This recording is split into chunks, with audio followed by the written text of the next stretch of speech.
Hello friends, welcome to my YouTube channel excellent study for you में। तो दोस्तों, आज की वीडियो में बात करने वाले हैं किसी भी संख्या का रोमन संख्या कैसे निकालें।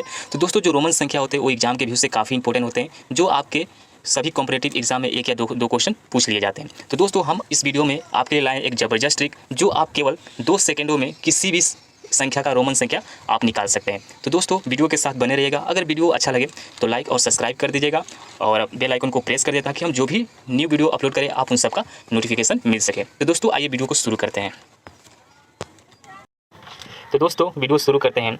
तो दोस्तों, वीडियो को शुरू करने से पहले हम आपको ये बता देते हैं कि जो रोमन संख्या है ये एग्जाम के वजह से काफ़ी इंपॉर्टेंट है, जो आपके सभी कॉम्पिटिटिव एग्जाम में पूछे जाते हैं। जैसे रेलवे हुआ, एसएससी हुआ, सीजीएल हुआ, एनटीपीसी हुआ, आपका बिहार पुलिस हुआ, असम टेट हुआ, यहाँ पर आपके सभी एक नए क्वेश्चन रोमन संख्या से मिलते हैं। तो दोस्तों, ये सब देखते हुए मुझे ये टॉपिक बहुत इंपॉर्टेंट लगा, जो हम आप इस वीडियो में आपको डिस्कस करने वाले हैं। तो दोस्तों, इस टॉपिक को हम आपको कंसेप्ट के साथ प्लस ट्रिक के साथ भी, दोनों के साथ में यहाँ पर डिस्कस करेंगे। तो कंसेप्ट आपका क्लियर रहेगा तो ट्रिक को आप केवल 2 सेकेंडों में कोई भी संख्या का रोमन संख्या बहुत ही आसानी और सिंपल तरीके से निकाल सकते हैं। तो दोस्तों, आइए वीडियो शुरू करते हैं। तो दोस्तों, रोमन संख्या निकालने से पहले हमें कुछ ऐसे पॉइंट है जो हमको याद करना पड़ेगा। जैसे मान लीजिए 1 का हमको याद करना पड़ेगा, 5 को याद करना पड़ेगा, 10 तक याद करना पड़ेगा। दोस्तों, ये जो पॉइंट है ये तो सभी बच्चे को भी याद है, जो 3, 4, 5 क्लास में पढ़ते हैं उन सबको भी याद है, लेकिन ज़्यादातर लोगों को इसमें प्रॉब्लम हो जाता है। ठीक है दोस्तों, इसको आप कैसे याद करें? बस आपको कितना का भी रोमन संख्या क्यों ना निकालना हो, बस आपको इतनी जो पॉइंट है क्या होना चाहिए, याद होना चाहिए। ठीक है दोस्तों, क्या होना चाहिए? रिमेंबर होना चाहिए। तभी आप किसी भी संख्या का रोमन संख्या बहुत ही आसानी और सिंपल तरीके से निकाल सकते हैं। ठीक है दोस्तों, इतना तो सबको पता होगा, बस हमको इतना देखना है। ठीक है दोस्तों, इतना हमको कैसे याद करना है वो भी हम आपको ट्रिक से बता देते हैं कि आपको रटना ना पड़े। बस सिंपल देखिए, एल मीन्स क्या दिया यहाँ पर 50 होता है, क्लियर है। सी मीन्स क्या होता है, यानी कि 100 होता है। ठीक है दोस्तों, और डी मीन्स क्या होता है, यानी कि 500 होता है। और एम का मतलब क्या होता है, आपका 1000 होता है। ठीक है दोस्तों, ये हमारा रोमन संख्या का दिया गया। जैसे बोलेगा 50 को रोमन संख्या में लिखिए तो क्या लिखेंगे, एल लिखेंगे। 100 को रोमन संख्या में क्या होगा, यानी कि सी हो जाएगा। 500 को रोमन संख्या में क्या बोलते हैं, डी बोलते हैं। और 1000 को क्या बोलते हैं, एम बोलते हैं। ठीक है दोस्तों, तो दोस्तों आप इसको कैसे याद रखें, कुछ नहीं सोचना है, बस आप ये सोचिएगा कि देखिए LCD, यानी कि क्या आ रहा है यहाँ पर, LCD। ठीक है दोस्तों, LCD आ रहा है। जो LCD जो प्राइस, सबके घर में प्राइस LCD का टीवी होगा, तो जो LCD का टीवी का जो प्राइस होता है कितने से स्टार्ट होता है, यानी कि 50 से लेकर कहाँ तक जाता है, आपका 500 तक जाता है। ठीक है दोस्तों, क्लियर हो गया। इस तरह से आप LCD याद कर लीजिए, क्लियर हो गया। अब देखते हैं DM। एम को कैसे याद करेंगे, यानी कि जो DM होते हैं, यानी कि सबके डिस्ट्रिक्ट में एक DM होते हैं, तो DM आप आराम से याद करें। DM के यानी कि सबसे बड़े होते हैं, तो M क्या होता है, यानी कि DM। M जो होता है क्या होता है, सबसे बड़े होते हैं, इसलिए इनका सबसे बड़ा जो सैलरी होता है। ठीक है दोस्तों, मान के चलते हैं, इनका सबसे बड़ा क्या होता है, सैलरी है, सबसे बड़े हैं DM। ठीक है दोस्तों, तो इस तरह से आप इस कंसेप्ट को आप याद कर सकते हैं। ठीक है दोस्तों, यानी कि LCD और DM की तरह। ठीक है दोस्तों, इस तरह से ये कंसेप्ट है जो याद करने के लिए बहुत ही सिंपल है। दोस्तों, आप बस वीडियो को 1 या 2 बार देखिएगा, आपका पूरा कंसेप्ट समझ में आ जाएगा। ठीक है दोस्तों, क्लियर है। अब आइए इसका कंसेप्ट देखते हैं कि कुछ इंपॉर्टेंट पॉइंट है जो हमको देखना है। उसके बाद हम क्या करेंगे, एक क्वेश्चन को सॉल्व करेंगे। आप बहुत ही आसानी और सिंपल तरीके से आप कर सकते हैं। तो दोस्तों, इसमें 2 कंसेप्ट है, 2 पॉइंट है जो हमें क्या करना है, याद करना है, ये और ये। ठीक है दोस्तों, तो देखिए दोस्तों, कुछ ऐसी बातें हैं जो इसमें हमको याद करना पड़ता है। जैसे हमने आपको बताया कि ये सभी चीज़ें आपको याद होना चाहिए। ठीक है दोस्तों, तभी आप किसी भी संख्या का रोमन संख्या निकाल सकते हैं। तो इसमें और भी कुछ पॉइंट है जो हम अभी जस्ट इसमें बताने वाले हैं। जैसे मान लीजिए हमको लिखना है 1 को क्या लिखते हैं, 1 लिखते हैं, सही है। 2 को क्या करते हैं, इस तरीके से लिखते हैं। ठीक है दोस्तों, क्लियर है। 2 को इस तरीके से लिखते हैं। 3 को बोला जाएगा तो हम लोग क्या करेंगे, इस तरीके से लिखेंगे। यदि 4 को बोला जाए तो हम लोग क्या करेंगे, क्या हम लोग इस तरह से लिखेंगे, इस तरह तो नहीं लिखेंगे। तो 4 को किस तरह से लिखा जाएगा, यानी कि इस तरह से 4 को लिखा जाता है। ठीक है दोस्तों, क्लियर है। लेकिन लिखा जाता है, बहुत सारे लोग जानते हैं कि इस तरह से लिखा जाता है, लेकिन क्यों नहीं लिखा जाता है, यहाँ पर हम आपको बताएंगे कि इस तरह से क्यों नहीं लिखा जाता है। लेकिन सही लिखने का तरीका क्या है हमारा, ये है। ठीक है दोस्तों, तो हम 4 को ये जैसे मान लीजिए 1 में ये ऐसे लिखते हैं, 2 में यानी कि डबल आई करते हैं, 3 में क्या करते हैं, 3 आई करते हैं। लेकिन 4 में तो 4 आई होना चाहिए ना, लेकिन हम लोग वैसे नहीं करते हैं। क्यों नहीं करते हैं, आइए समझिए। 1 का हम क्या बताए थे, 1 होता है। 2 का हमारा कितना होता है, 2 होता है। 3 का हमारा कितना होता है, 3 होता है। ठीक है दोस्तों, अब 4 का हमारा कितना होता है, ये होता है। ठीक है दोस्तों, तो 4 हम बताए थे क्या, 4 को क्यों नहीं हम लोग ऐसे लिखते हैं, इस तरीके से क्यों नहीं लिखते हैं, क्योंकि दोस्तों देखिए इसमें आपको बताया है जो आई है, X है, C है, M है, वो क्या होते हैं, सिर्फ 3 टाइम रिपीट होते हैं। ठीक है दोस्तों, जैसे मान लीजिए इसमें 1 टाइम हो गया, 2 टाइम हो गया, इसमें 3 टाइम हो गया, लेकिन यहाँ पर तो कितने टाइम हो जा रहा है, यानी कि 4 टाइम होता है, जो अकॉर्डिंग टू रूल, जो रोमन संख्या निकालने का रूल है उनके द्वारा ये लागू किया गया है। जो पहले से जो कंसेप्ट है वो उन्होंने बताया है। ठीक है दोस्तों, यानी कि जो रूल है, रूल के थ्रू हम बता रहे हैं। ठीक है, यानी कि हम 4 टाइम नहीं लिख सकते हैं। यहाँ जो कंसेप्ट जो हमारा दिया है, जो पॉइंट दिया है, वो क्या कर सकते हैं, IXCM को बस 3 टाइम्स ही रिपीट कर सकते हैं। ठीक है दोस्तों, यानी कि 4 टाइम हम नहीं लिख सकते। 4 टाइम लिखेंगे तो हमारा क्या हो जाएगा, गलत हो जाएगा। ठीक है दोस्तों, और यहाँ देखिए जो VLD है वो कभी नेवर रिपीट नहीं होते हैं। ठीक है दोस्तों, मान लीजिए हमारा I रिपीट हो सकता है, X हमारा रिपीट हो सकता है, C जो हमारा रिपीट हो सकता है, M जो हमारा रिपीट हो सकता है, लेकिन कौन कौन सा रिपीट नहीं हो सकता है, यानी कि ये जो भी है ये कभी रिपीट नहीं होगा, L जो है कभी रिपीट नहीं होगा, D जो है कभी रिपीट नहीं हो जाएगा। यानी कि जो 5 वाले जो संख्या होते हैं वो कभी रिपीट नहीं होते हैं। ठीक है दोस्तों, क्लियर है, समझ गए। यानी कि कौन कौन सा संख्या रिपीट हमारे होंगे, I होगा, X होगा, C होगा, M होगा, वो भी कितने टाइम्स रिपीट हो गए, यानी कि 3 टाइम्स रिपीट हो गए। जैसे हमको मान लीजिए 10 लिखना है, चलिए 10 लिख दिए, तो X 20 लिखना है तो क्या करेंगे, यानी कि डबल X, यानी कि हमको 30 लिखना है तो क्या करेंगे, यानी कि ट्रिपल X। ठीक है दोस्तों, और जब हमको बोला जाए 40 लिखने के लिए तो 40 के लिए क्या हम यानी कि 4x करेंगे, नहीं, ये क्या हो जाएगा, बिल्कुल गलत हो जाएगा। ठीक है दोस्तों, क्योंकि हमने क्या पढ़ा है, यानी कि जो भी संख्या होगा, जो I है, X है, C है, M है, वो क्या होगा, सिर्फ 3 टाइम्स रिपीट होगा। कितने टाइम होगा, ओनली 3 टाइम्स। तो यहाँ कितने टाइम, 3 टाइम हमारा कहाँ पर आ गया, यानी कि 30 पर आ गया। तो हम लोग कोई भी संख्या है जो उसको क्या करेंगे, ओनली 3 टाइम्स ही रिपीट करेंगे। ठीक है दोस्तों, क्लियर है। आइए और एक दो एग्जाम्पल बताएंगे तो आपको अच्छी तरह से समझ में आ जाएगा और क्लियर हो जाएगा। ठीक है दोस्तों, तो दोस्तों मान लीजिए यदि यदि किसी ने क्वेश्चन पूछ लिया कि सर VLD को भी हम लोग रिपीट क्यों नहीं कर सकते, रिपीट करके लिखा जा सकता है, तो दोस्तों हम बता रहे हैं ये जो VLD जो है रिपीट करके नहीं लिखा जाएगा। ठीक है दोस्तों, केवल IXCM जो है ओनली 3 रिपीट भी होता है, कितने टाइम होगा, यानी कि 3 टाइम से ज़्यादा आपका रिपीट नहीं होगा। तो दोस्तों और एक दो कंसेप्ट है उसको समझ लेते हैं ताकि आपको कोई भी क्वेश्चन करने में प्रॉब्लम ना हो। तो दोस्तों देखिए, जैसे यहाँ मान लेते हैं, हमने आपको बताया था 1 को क्या लिखते हैं, इस तरीके से लिख सकते हैं, 2 को इस तरीके से लिख सकते हैं, 3 को इस तरीके से लिख सकते हैं। ठीक है दोस्तों, अब 4 को हम लोग कैसे लिख सकते हैं, यानी कि इस तरीके से लिख सकते हैं। ठीक है दोस्तों, तो दोस्तों हम आपको बता दें 4 को इस तरीके से हम लोग कैसे लिखें। ठीक है दोस्तों, ये समझना हमको। तो हमने आपको क्या बताया था, यानी कि इसका वैल्यू क्या होता है, 5, यहाँ दिया होगा, यहाँ 5 होता है। ठीक है दोस्तों, और इसका वैल्यू क्या होता है, 1। ठीक है दोस्तों, ये आपको समझ में आ गया। यानी कि यहाँ लिख दीजिए 4 हमको लिखना है तो 4 लिख दिए, सॉरी मान लीजिए यहाँ 5 लिख दिया, 5 हमको लिखना है, 4 लिखना है तो 5 लिखिए। 5 में से हम क्या किए हैं, यानी कि एक माइनस किए हैं। ठीक है दोस्तों, एक माइनस किए हैं, किसमें, 5 में से एक माइनस किए, तभी तो हमारा 4 आया है। तो ये हमारा 5 हो गया, ये जो हमारा क्या हो गया, 5 हो गया, ये हमारा जो क्या हो गया, 1 हो गया। ठीक है दोस्तों, यानी कि 5 में से क्या किए हैं, 1 को माइनस किए हैं। ठीक है दोस्तों, तभी हमारा क्या मिला है, यानी कि 4 मिला है। ठीक है दोस्तों, क्लियर है, अभी समझ में नहीं आया, अच्छे से देखिए। तो इस तरह से हम मतलब इसको लिख सकते हैं। ठीक है दोस्तों, और एक दो एग्जांपल आपको बताएंगे तो आपको अच्छी तरह से समझ में आ जाएगा। ठीक है दोस्तों, तो यहाँ जैसे हम लोग यहाँ लिख दिए, यानी कि 4 लिख दिए। मान लीजिए हमको लिखना है 10, मान लीजिए हमको क्या लिखना है, 10 लिखना है, सॉरी मान लीजिए हमको 9 लिखना है। ठीक है, तो 9 लिखने के लिए हम लोग क्या करेंगे, यानी कि x ऐसे लिखते हैं हम लोग, 9 कैसे लिखते हैं, ऐसे लिखते हैं। तो हम लोग कैसे, मान लीजिए तो 10 में से हम लोग क्या किए, 1 को माइनस किए, तभी तो हम लोग ऐसे लिखते हैं ना। यानी कि ये 10 का वैल्यू हो गया और ये हमारा 1 का वैल्यू हो गया। ठीक है, नहीं समझ में आया, देखिए जैसे हमको लिखना है 6 लिखना है। ठीक है, तो 6 हम लोग कैसे लिखेंगे, यानी कि भी और क्या लिखते हैं, I लिखते हैं। यानी कि भी का वैल्यू कितना हो गया, 5 हो गया, और 1 का वैल्यू कितना हो गया, यानी कि 1। तो प्लस करेंगे तो कितना हो जाएगा, यानी कि 6 हो जाएगा। यानी कि ये हमारा 6 आ रहा है कि नहीं आ रहा है, बिल्कुल आ रहा है।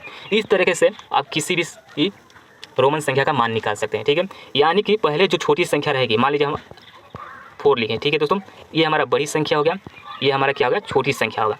तो जब यदि पहले होगा, यदि छोटी संख्या हमको निकालना है तो उसको क्या किया जाएगा, माइनस किया जाएगा। यदि हमको आगे का निकालना हो तो क्या किया जाएगा, प्लस किया जाएगा। ठीक है दोस्तों, जैसे मान लीजिए यहाँ पर हमको 7 को निकालना है, तो 7 को निकालने क्या आएंगे, 5 में कितना करेंगे, 2 प्लस कर देंगे, तभी तो हमारा 7 हो जाएगा ना। तो 2 को हम लोग कैसे लिखते हैं, मान लीजिए 2 को हमको लिखना है तो कैसे लिखते हैं, इस तरह से हम लोग लिखते हैं कि नहीं लिखते हैं, बिल्कुल लिखते हैं। और 5 को कैसे लिखते हैं, इस तरीके से लिखते हैं। 5 और 2 कितना हो गया, 7 हो गया। तो हम लोग इस तरह से किसी भी रोमन संख्या का मान निकाल सकते हैं। ठीक है दोस्तों, क्लियर है। जैसे और देख लीजिए, और बताइए, जैसे हमको 8 का लिखना है, तो 8 को लिखने के बाद क्या करेंगे, मान लीजिए 8 का लिखना है तो कितना देते हैं, भी प्लस कितना देते हैं, 3 देते हैं।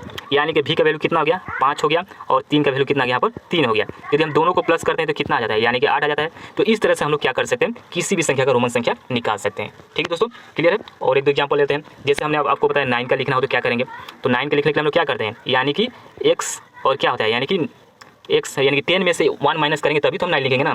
तो माइनस करेंगे तो इधर है, यानी कि पहले लिखेंगे, तो एक माइनस कर दिया, ये हमारा 10 है और ये हमारा 1 है, यानी कि 10 में से हम क्या किए, एक माइनस कर दिए। तो हम इस तरह से हम लोग क्या कर सकते हैं, 9 को लिख सकते हैं। लेकिन ये आपको वैल्यू याद होना चाहिए। ठीक है दोस्तों, क्लियर है, ये जितने भी वैल्यू है आपको याद होना चाहिए। आइए नेक्स्ट देखते हैं। मान लीजिए इसमें आपका दे दिया 90 को रोमन संख्या में लिखें, तो इसको आप कैसे लिखेंगे? तो हम लोग जानते हैं कि जो 90 किसके आसपास में आता है, यानी कि 100 के पास में आता है। तो यदि हम अभी यदि 100 लिख दें, यहाँ पर मान लीजिए सी लिख दिया, यानी कि 100 का वैल्यू लिख दिए, ठीक है। तो 90 में से हम कितना माइनस करेंगे कि हमारा 90 हो जाए, यानी कि 90 में से यदि हम x यानी कि 10 माइनस करते हैं तो हमारा कितना हो जाएगा, यानी कि 90, यानी कि 90 हमारा वैल्यू हो जाएगा, ठीक है दोस्तों।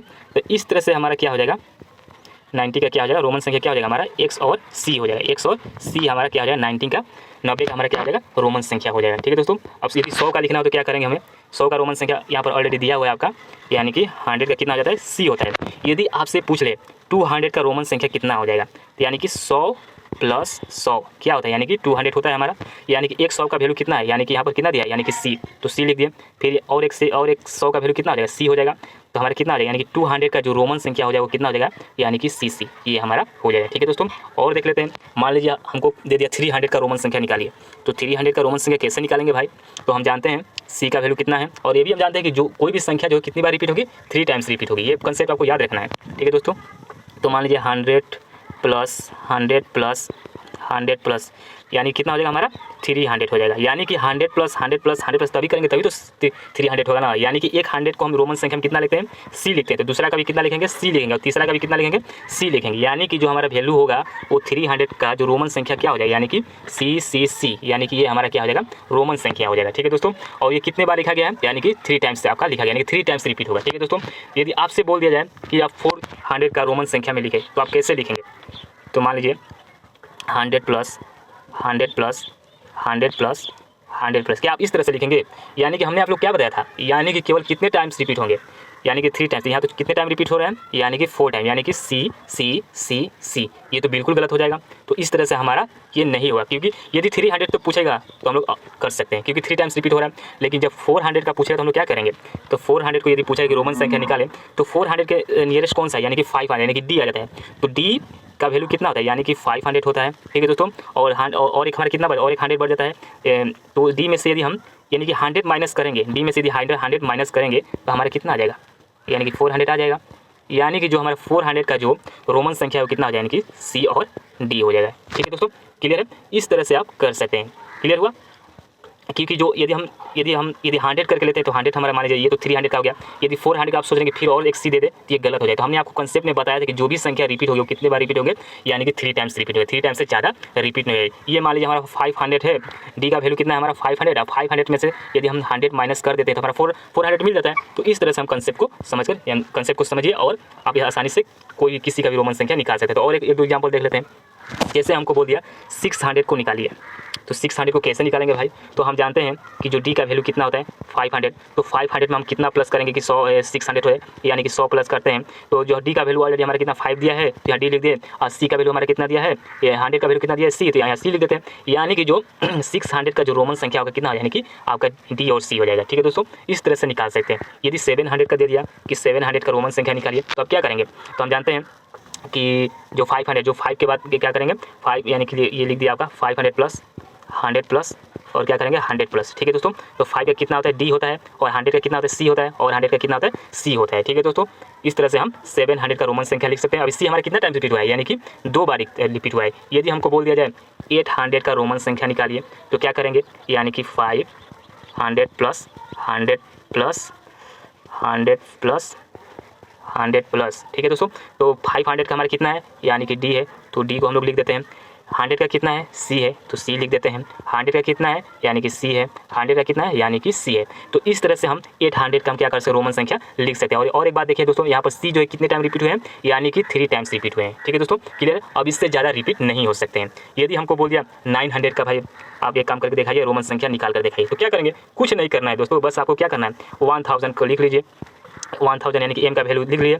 उसके बाद 1000 में से कितना माइनस करेंगे कि आपका 900 हो जाएगा, यानी कि 100 माइनस करते हैं तो हमारा कितना हो जाएगा, यानी कि 9000 हो जाएगा। तो हम आपको बताएं जब माइनस करेंगे तो आपको कहाँ लिखना है, पहले लिखना है, ठीक है दोस्तों। और जब प्लस करेंगे तो आप कहाँ लिखेंगे, आगे लिखना है। जैसे हमको मान लीजिए 1100 का लिखना होगा कि रोमन संख्या कितना हो जाएगा, तो आप ऐसे प्लस करके लिख सकते हैं, ठीक है दोस्तों। क्लियर है? तो यहाँ पर क्या हो जाएगा, 900 का जो रोमन संख्या होगा वो क्या हो जाएगा हमारा, यानी कि सी और क्या हो जाएगा एम हो जाएगा। एम का वैल्यू हमारा कितना दिया है 1000 में से क्या किया है 100 हमारा माइनस किया है, ठीक है दोस्तों। तो इस तरह से हम 900 का जो रोमन संख्या है वो निकाल सकते हैं। तो दोस्तों आइए, तो दोस्तों कभी कभी एग्जाम में और एक टाइप का क्वेश्चन पूछा जाता है। मान लीजिए हमने 9 के ऊपर यदि बार लगा दिए, तो इसको हम लोग कैसे लिखेंगे, ठीक है दोस्तों। यदि हम 8 के ऊपर बार लगा दिए तो कैसे लिखेंगे, इस टाइप के भी क्वेश्चन पूछे जाते हैं। यदि हम 5 के ऊपर बार लगा दिए तो हम लोग कैसे रोमन संख्या में लिखेंगे। यदि बार वाला यदि कभी क्वेश्चन आपसे पूछे तो कुछ नहीं करना है दोस्तों, ये बहुत बेसिक और सिंपल कंसेप्ट है, ठीक है दोस्तों। आपको जज क्या करना है, 9 को किससे करना है, यानी कि तो हमारा डी था यानी कि 1000 था, उससे क्या करना है, यानी कि उतना गुणा आपको कर देना है, ठीक है दोस्तों। जैसे मान लीजिए हमारा कितना हो जाएगा, 9 का करेंगे तो कितना 9000 हो जाएगा, ठीक है दोस्तों। यदि 8 से करेंगे तो क्या, यानी कि 1000 से गुणा करेंगे कितना हमारा 8000 हो जाएगा, ठीक है दोस्तों। यदि 5 को निकालना हो तो क्या करेंगे, यानी कि 1000 से गुणा कर देंगे। बस यही हमारा जो बार वाला कभी भी आपका क्वेश्चन पूछे तो आप इस तरीके से बार वाले क्वेश्चन को निकाल सकते हैं, ठीक है दोस्तों। और एक दो एग्जांपल ले लेते हैं। जैसे मान लीजिए हमको 100 के ऊपर बार दे दिया, इसका रोमन संख्या लिखे तो आप कैसे लिखेंगे इसको, यानी कि 100 इंटू 1000 कर देंगे, ठीक है दोस्तों। तो कितना हो जाएगा आपका,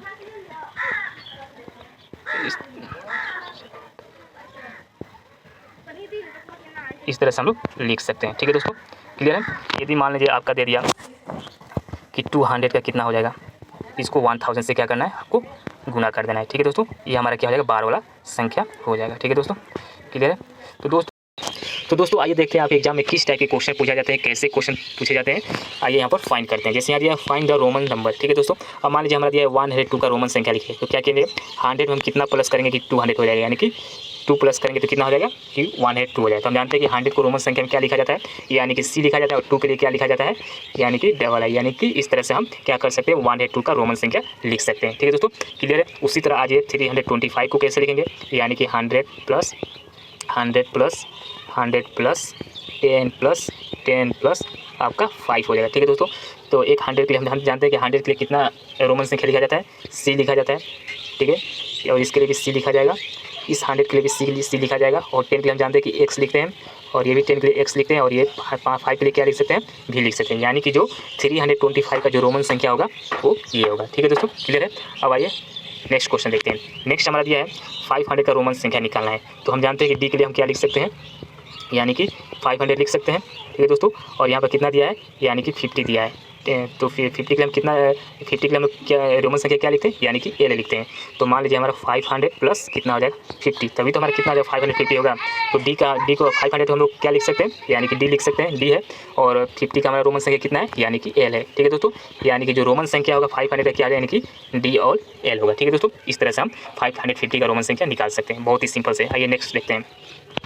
नेक्स्ट हमारा दिया हुआ है बार वाली जो संख्या दिया है, मान लीजिए 9 के ऊपर क्या है, बार है। तो दोस्तों जब भी आपकी बार वाली संख्या मिले आपको कुछ नहीं करना है, बस 9 इंटू आपको 1000 से इंटू कर देना है, ठीक है दोस्तों। आपका वही क्या हो जाएगा, आंसर हो जाएगा। बहुत ही सिंपल है दोस्तों, ठीक है, क्लियर है। और एक दो क्वेश्चन देख लेते हैं बार वाला। जैसे आपको दे दिया जाएगा मान लीजिए आपको क्वेश्चन दे दिया 220 जो बार वाला संख्या, तो आप इसको कैसे करेंगे, मान लीजिए इसके ऊपर बार है तो क्या करेंगे, यानी कि 220 आप इस तरह से बार वाली संख्या को निकाल सकते हैं, ठीक है दोस्तों।